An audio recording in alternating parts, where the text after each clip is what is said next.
स्वागत है आप सबका अपने चैनल आर्यस हिंदी एकेडमी में। आज की क्लास छायावाद और विरोधी युग पर है और इसमें जितने भी प्रश्न बहुत ही महत्वपूर्ण है। क्लास को आप लोग अंत तक जरूर देखिएगा। तो चलिए बिना देरी किए क्लास को शुरू करते हैं। प्रश्न संख्या 1, छायावाद शब्द का सर्वप्रथम प्रयोग किसने किया था? किसने किया था? मुकुटधर पांडे ने। शैलबाला, पूजा के फूल, हृदयदान, परिश्रम कृति के रचनाकार कौन है? शैलबाला, पूजा के फूल, हृदयदान, परिश्रम कृति के रचनाकार हैं मुकुटधर पांडे। कौन है? मुकुटधर पांडे। महत्वपूर्ण रचना इनकी है। एग्जाम में पूछा जा सकता है शैलबाला किसकी रचना है, पूजा के फूल किसकी रचना है, तो अच्छे से याद करिएगा। अब काव्य पंक्तियां सुमेलित है। विपुल मणि रत्नों का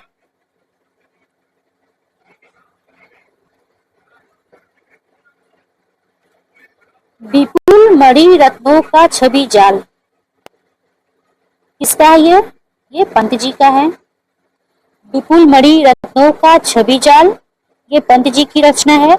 जीवन का लेकर नौ विचार यह किसकी पंक्ति है? प्रसाद जी का। महत्वपूर्ण पंक्तियां है। जीवन का लेकर नौ विचार प्रसाद जी की पंक्ति है। सुमन हृदय में सेज बिछाते, सुमन हृदय में सेज बिछाते किसकी रचना है? तो महादेवी वर्मा जी का है। सुनता बसंत में उपवन में कली पूजित पीक यह किसकी है? तो यह निराला जी की पंक्ति है। सुनता बसंत में उपवन में कली पूजित पीक। आगे देखते हैं।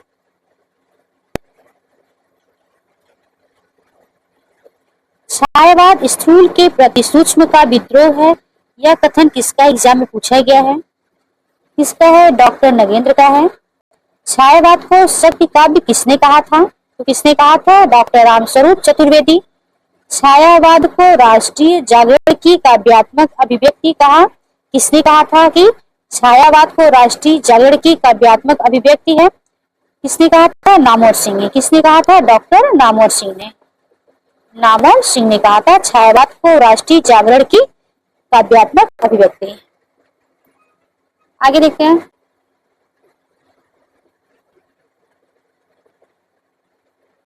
परमात्मा की छाया आत्मा पर और आत्मा की छाया परमात्मा में पड़ने पर छायावाद की सृष्टि होती है यह किसका कथन है? एग्जाम में कई बार पूछा गया है। मोस्ट है। क्या है ये? डॉक्टर नामवर कुमार का है, राम कुमार वर्मा का है। किसका कथन है? डॉक्टर राम कुमार वर्मा का कथन है। परमात्मा की छाया आत्मा में और आत्मा की छाया परमात्मा में पड़ने पर छायावाद की सृष्टि होती है। केवल सूक्ष्मगत सौंदर्य सत्ता का राग, केवल सूक्ष्मगत सौंदर्य सत्ता का राग कहकर छायावाद का विरोध किया है। किसका कथन है? केवल सूक्ष्मगत सौंदर्य सत्ता का राग कहकर छायावाद का विरोध किया था। यह कथन किसका है? तो महादेवी वर्मा का। छायावाद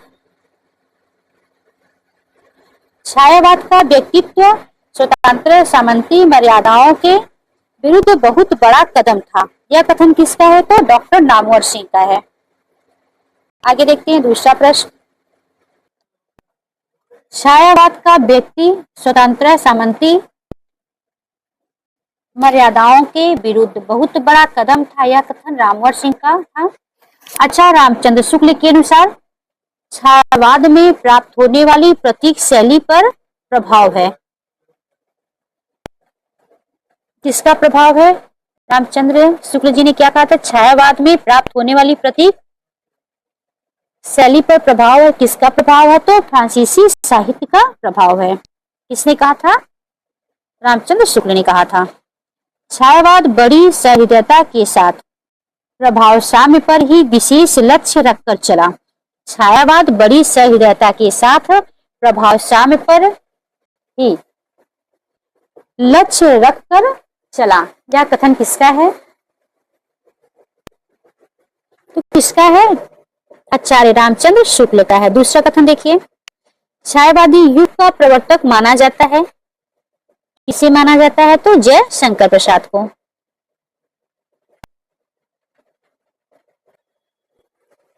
छायावाद की पहली रचना कौन सी है? झरना है। इसका रचनाकाल 1918 है। छायावाद की पहली रचना झरना है। एग्जाम में पूछा गया है। कवियों का आरोही क्रम क्या है? जय शंकर प्रसाद हैं पहले, उसके बाद निराला है, उसके बाद पंत है, महादेवी। महादेवी का क्या समय काल? 1907 है। प्रसाद का क्या है? 1889। आगे देखते हैं। आधुनिक काल की वह काव्यधारा, आधुनिक काल की वह काव्यधारा जिसमें रहस्यवाद की भावना पाई जाती है। आधुनिक आधुनिक काल की वह काव्यधारा जिसमें रहस्यवाद की भावना पाई जाती है। किस वाद में? तो छायावाद में रहस्यवाद पाया जाता है।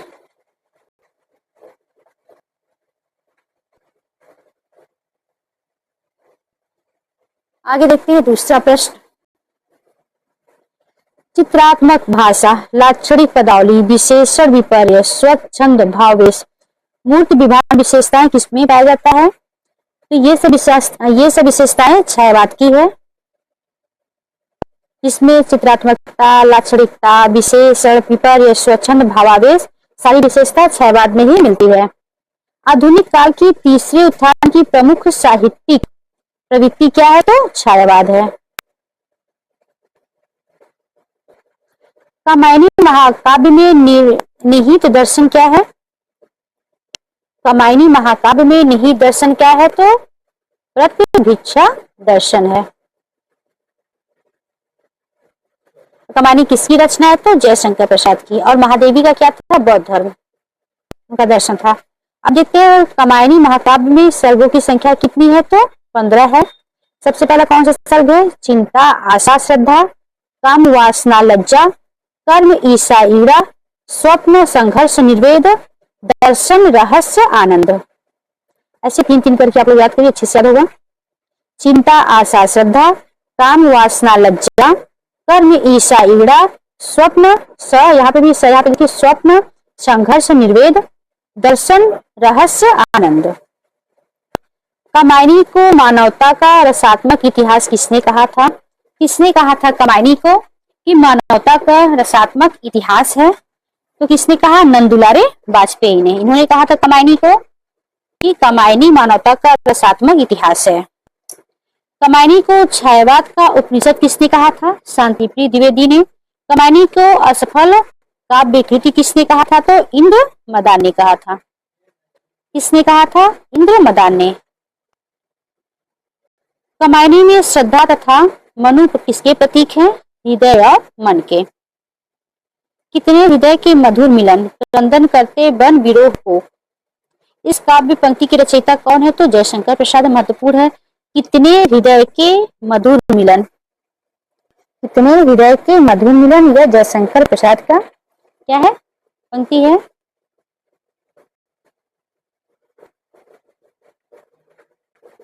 जयशंकर प्रसाद की वह कृति जो पहले ब्रज भाषा में थी, जयशंकर प्रसाद की वह कृति जो पहले ब्रज भाषा में थी किंतु बाद में खड़ी बोली में रूपांतरित हुई, कौन सी रचना थी? तो प्रेम पथिक। उर्वशी एक चंपू काव्य है।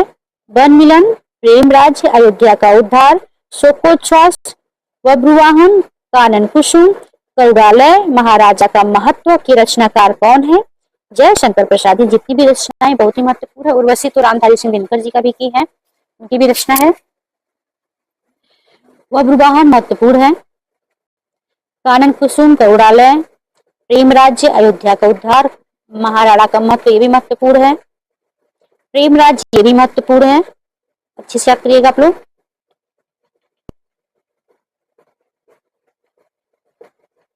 उन्नीस 1918 ईस्वी में प्रकाशित जयशंकर प्रसाद के काव्य संकलन झरना में कुल कितनी कविताएं संकलित हैं?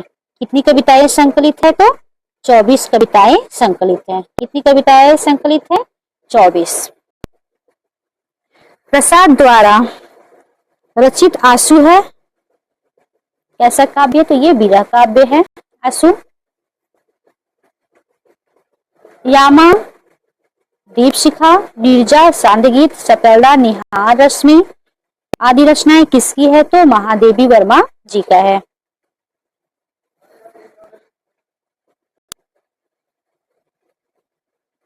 आगे देखते हैं। महादेवी वर्मा की जितनी भी रचनाएं बहुत ही महत्वपूर्ण है और इनकी जो रचना नीरजा बहुत ही महत्वपूर्ण है। इसी रचना पर इन्हें वेदना की कवित्री भी कहा गया है। क्या कहा गया है? वेदना की कवित्री। क्या कहा गया है? वेदना की कवित्री। और ये बताइए, निहार, प्रश्न बन सकता है कि निहार में कितनी कविताएं संकलित है? तो 47। इनकी रचना रश्मि, रश्मि में गीत कितना है? तो 35 गीत संकलित हैं। आगे देखते हैं। महादेवी वर्मा का प्रथम काव्य संकलन है निहार, जिसमें क्या है? 47 कविताएं संकलित हैं। कितनी कविताएं संकलित है? इस तो निहार। इस रचना में क्या है? रहस्यवाद, विस्मय, जिज्ञासा एवं वेदना संबंधित कविताएं संकलित है। किस रचना में? निहार में। तेरा वैभव देखूं, ये किसकी पंक्ति है? तो महादेवी वर्मा जी का है। महादेवी वर्मा को कहा जाता है आधुनिक मीरा। महादेवी वर्मा का वह काव्य संग्रह जो वैदिक संस्कृत के विभिन्न काव्यांशों पर आधारित है, वह कौन सी रचना है? तो सप्तरदा है। सूर्यकांत त्रिपाठी निराला की कविता राम की शक्ति पूजा पर सर्वाधिक किस रामायण का प्रभाव ज्यादा है? तो कृतिवास रामायण का प्रभाव है। पंत जी की रचनाओं बीड़ा और पल्लव दोनों में अंग्रेजी कविताओं से लिए हुए भाव और अंग्रेजों के लाक्षणिक प्रयोग बहुत मिलते हैं। यह कथन किसका है? तो आचार्य रामचंद्र शुक्ल का है। तुम वहन कर सको जन मन मेरे विचार, वाणी मेरी चाहिए तुम्हें क्या अलंकार। ये काव्य पंक्तियां सुमित्रा नंदन पंत के हैं। सुमित्रा नंदन पंत के हैं। उनकी किस रचना से यह है पंक्ति? तुम वहन कर सको जन मन में मेरे विचार। यह रचना युगांत, यह सुमित्रा नंदन पंत की है और इसी रचना से यह पंक्ति ली गई है। तुम वहन कर सको जन मन मेरे विचार, महत्वपूर्ण पंक्ति है। युगांत काव्य संग्रह की पहली कविता कौन सी है? गा कोकिला बरसा पावक कर, नष्ट भ्रष्ट हो जीर्ण पुरातन। आगे देखते हैं दूसरा प्रश्न। सुमित्रा नंदन पंत द्वारा रचित महाकाव्य कौन सा है? लोकायतन। यह कृति महात्मा गांधी के जीवन पर आधारित है। इसी रचना पे इन्हें सोवियत लैंड पुरस्कार भी मिला था। कला और बूढ़ा चांद, चिदंबरा, ग्राम्या, बिगड़ा, गिरजे का घंटा के रचनाकार कौन है? ये किसका है? तो सुमित्रा नंदन पंत का है।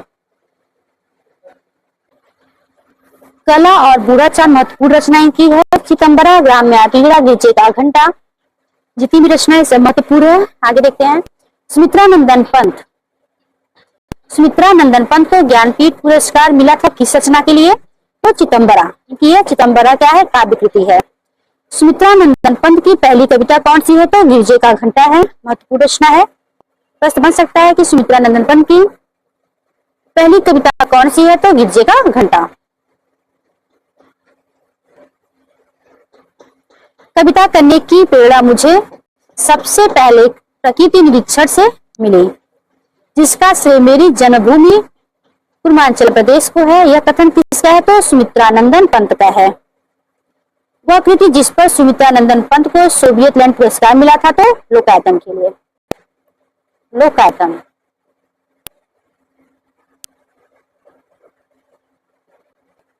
सुमित्रा नंदन पंत की कविता परिवर्तन सर्वप्रथम प्रकाशित हुई पल्लव काव्य संग्रह में।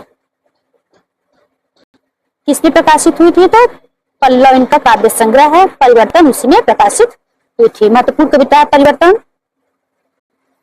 अरविंद दर्शन से प्रभावित हिंदी के कवि कौन है? तो सुमित्रानंदन पंत है। और बौद्ध धर्म में से कौन है? तो महादेवी वर्मा है। प्रश्नकाल के अंतिम दौर में प्रगतिवाद के भौतिक दर्शन के साथ साथ अरविंद दर्शन से प्रभावित हुए तो सुमित्रानंदन पंत हुए। उत्तराखंड के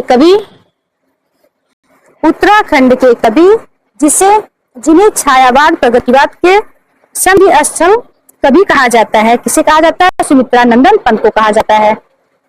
सुमित्रानंदन पंत ने बाल कल्पना का दो मुहा प्रयास कहा है। सुमित्रानंदन पंत ने बाल कल्पना का दो मुहा प्रयास कहा है। किस रचना का? तो बीड़ा, जो इनका काव्य संग्रह है। किसे कहा था? बीड़ा, जो इनका काव्य संग्रह है। प्रकाशन वर्ष की दृष्टि से पंत की रचनाओं का क्रम है: गुंजन, जो 1932 में है, युगांत 1932 में है, ग्राम्य 1940 में है, लोकायतन 1964 ईस्वी में है। और इसी रचना पे इन्हें क्या मिला था? सोवियत लैंड पुरस्कार। छायावाद का घोषणा पत्र कहा जाता है किस रचना पर को? तो पल्लव की भूमिका को क्या कहा जाता है? छायावाद का घोषणा पत्र। महाकाव्य प्रबंध काव्य है कमायनी, रिप्रवास, साकेत। साकेत किसकी रचना है? गुप्त जी की है। कमायनी जयशंकर प्रसाद की है। रिप्रवास किसका है? कई बार एग्जाम में पूछा गया, तो इसको आप लोग कमेंट में जरूर लिखिएगा। आगे देखते हैं, बुरांश कविता के रचयिता कौन है? बुरांश कविता के रचयिता कौन है? तो सुमित्रानंदन पंत है। हिंदी साहित्य में महाप्राण किसे कहा जाता है? किसे कहा जाता है? तो सूर्यकांत त्रिपाठी निराला को क्या कहा जाता है? हिंदी साहित्य में महाप्राण कहा जाता है। अब देखेंगे सूर्यकांत त्रिपाठी निराला की काव्य रचनाएं कौन कौन सी है?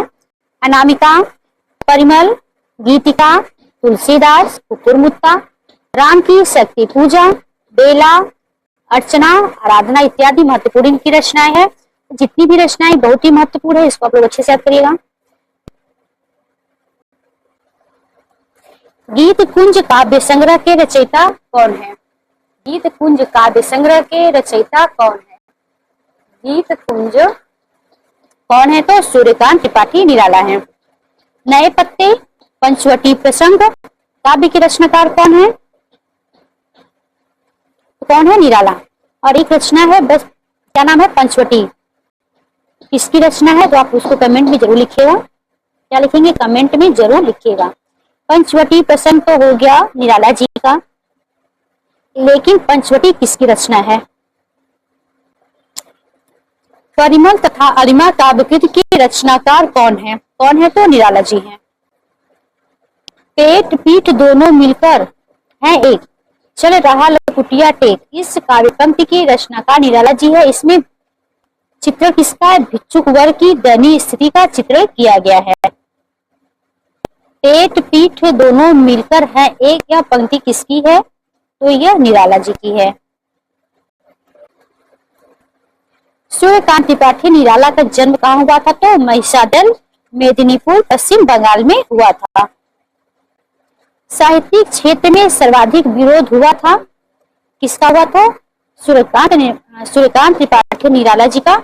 साहित्यिक क्षेत्र में देखा जाए तो सबसे ज्यादा विरोध इन्हीं का किया गया था। वह उस शाखा का बन विहंग उड़ गया मुक्त नभ निरअस्तंग रंग। क्या हो गया? निरअस्तरंग। इस काव्य पंक्ति के रचयिता कौन है? वह उस शाखा का बन विहंग उड़ गया मुक्त नभ निरअस्तंग रंग। निरअस्तरंग इस काव्य पंक्ति के रचयिता कौन है? सूर्यकांत त्रिपाठी निराला। प्रतिफल परिवर्तित व्यूह भेद कौशल समूह राक्षस विरुद्ध प्रव्यूह क्रुद्ध कपि विषम। काव्य पंक्ति के रचयिता कौन है? प्रतिफल परिवर्तित व्यूह भेद कौशल समूह राक्षस विरुद्ध प्रव्यूह क्रुद्ध कपि विषम किसकी है? सूर्यकांत त्रिपाठी निराला की है। राम की शक्ति पूजा से है।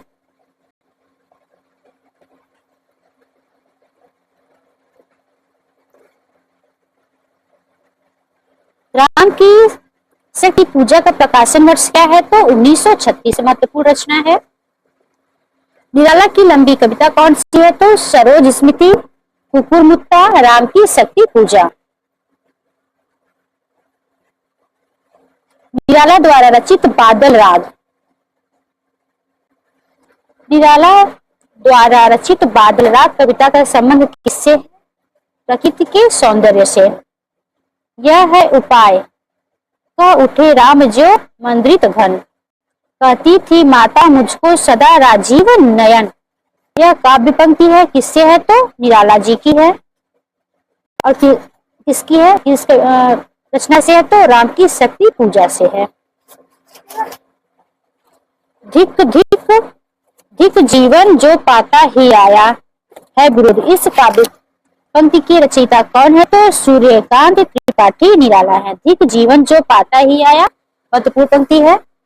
आगे देखते हैं और भी पंक्तियां इनकी है। मुक्तक छंद के प्रणेता कौन है? मुक्तक छंद के प्रणेता कौन है? इसे कहा जाता है तो सूर्यकांत त्रिपाठी निराला जी को। निराला द्वारा रचित जूही की कली जो 1916 की रचना है, ये कैसी है रचना है? तो मुक्त छंद कविता है। रबड़ या केचुआ छंद कहा गया निराला की किस रचना को? तो किस रचना को कहा गया था? तो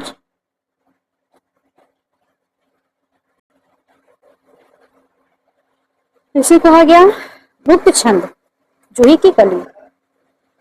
केचुआ छंद कहा गया किसकी रचना को? तो निराला जी की रचना को। निराला जी का प्रथम काव्य संग्रह कौन सा है? अनामिका। इसका रचना काल 1923। सरोज स्मृति 1935 की रचना है। किसकी है ये? तो निराला जी की रचना है। ये किस पर वर्णित है? इनकी पुत्री जो सरोज थी उन्हीं पर वर्णित है ये। निराला की अंतिम कविता कौन सी है? पत्रों कंठित जीवन का भी सूझा हुआ इनकी अंतिम रचना है। प्रिय स्वतंत्र रहो अमृत मंत्र नौ पंक्ति वाली कविता का संबंध किससे है? निराला जी का है। वर दे बीड़ा वादिनी शीर्षक कविता से है ये। निराला की व्यंग्यात्मक कविता कौन सी है? कुकुर मुत्ता। छायावाद प्रकृति के बीच जीवन का उद्गीत है। महत्वपूर्ण कथन है, किसका है ये? तो महादेवी वर्मा का है। छायावाद विलायती अभिव्यंजना का विलायती संस्करण है। यह कथन किसका है? तो आचार्य रामचंद्र शुक्ल का है। उत्तर छायावादी कवि कौन कौन है? नरेंद्र शर्मा, हरिवंश राय बच्चन, रामेश्वर शुक्ल अंचल इत्यादि हैं।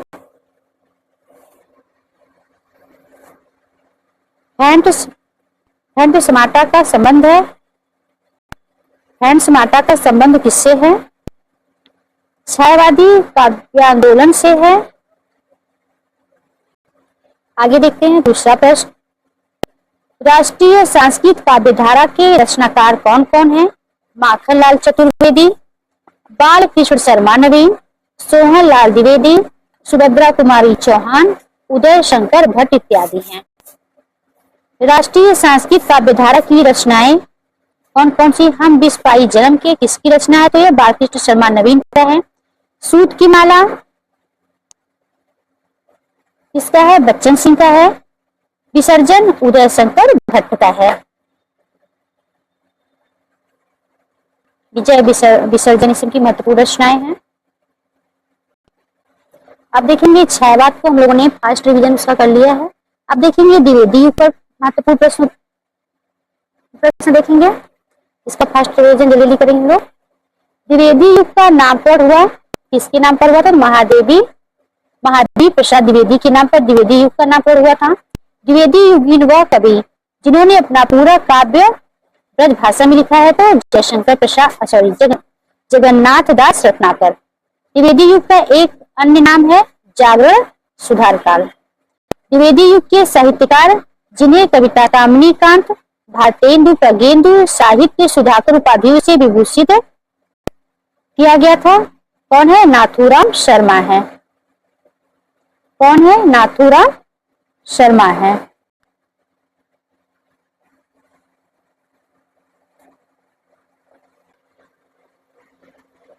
द्विवेदी युग के साहित्यकार जिन्हें कविता कामिनी, भारतेंदु प्रगेंदु, साहित्य सुधाकर, किसे उपाधियां ये सब मिली थी? तो नाथूराम शर्मा शंकर जी को।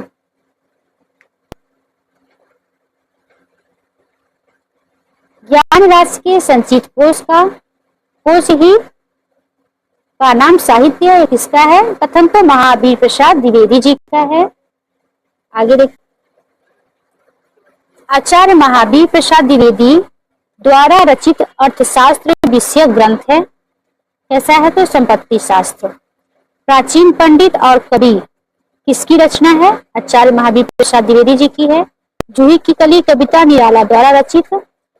वो पत्र में बिना प्रकाशित किए वापस करने वाले संपादक कौन थे, जिन्होंने जूही की कली कविता जो निराला जी की थी उसे उन्होंने इसका संपादन करने से मना कर दिया था? किसने मना किया था? तो महावीर प्रसाद द्विवेदी ने।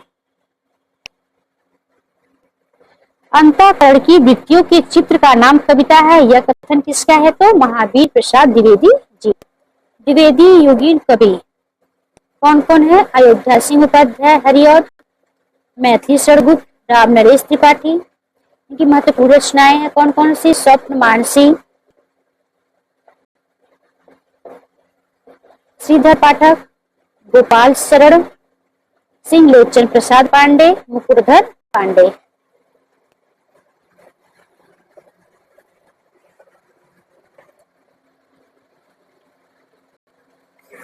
द्विवेदी युग के सर्वश्रेष्ठ प्रगीतकार कौन है? तो मुकुटधर पांडे हैं।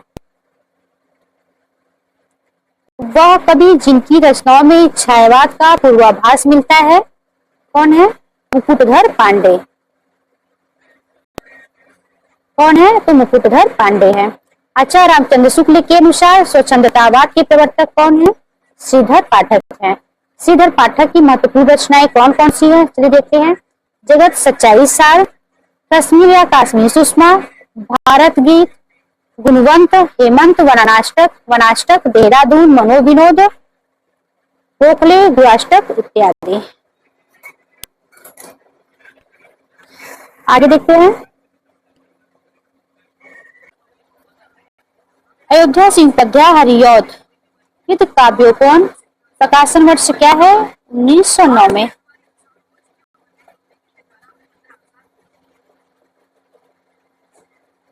प्रिय प्रवास, पारिजात, वैदेही वनवास के रचनाकार कौन है? अयोध्या सिंह उपाध्याय हरिऔध जी हैं।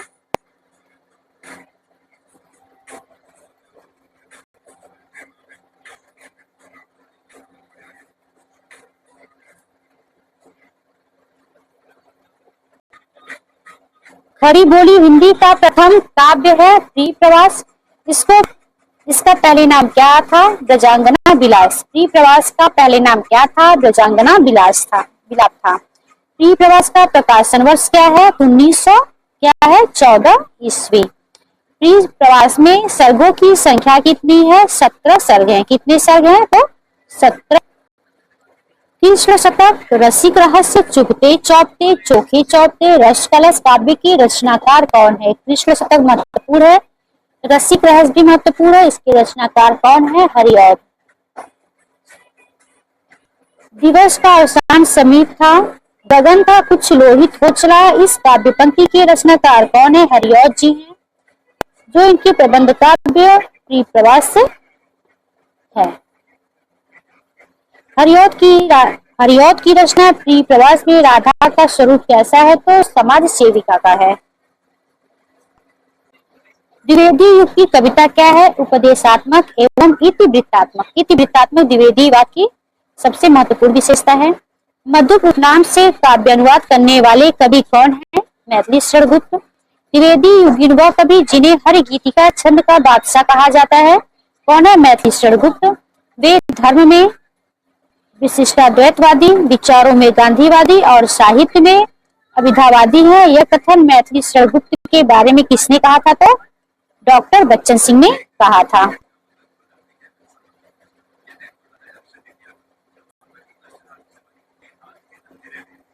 भारत भारती का प्रकाशन वर्ष क्या है? 1912।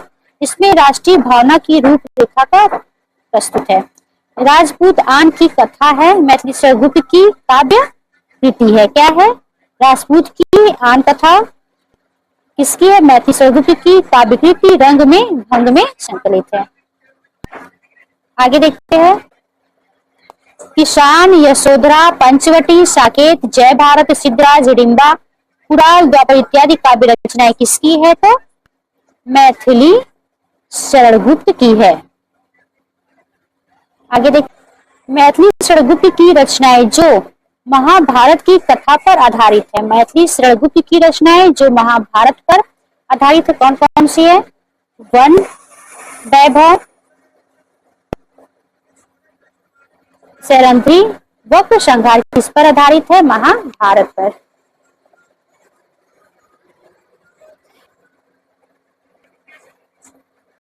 रचना काल के आधार पर आरोही क्रम में है साकेत, यशोधरा, द्वापर, जय भारत। साकेत का क्या है? 1931।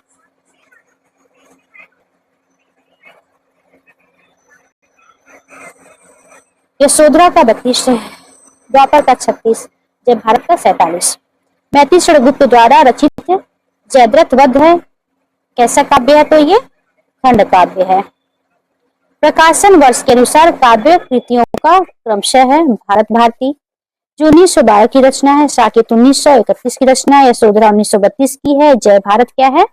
1952 की रचना है। जय भारत क्या है? 1952 की रचना है।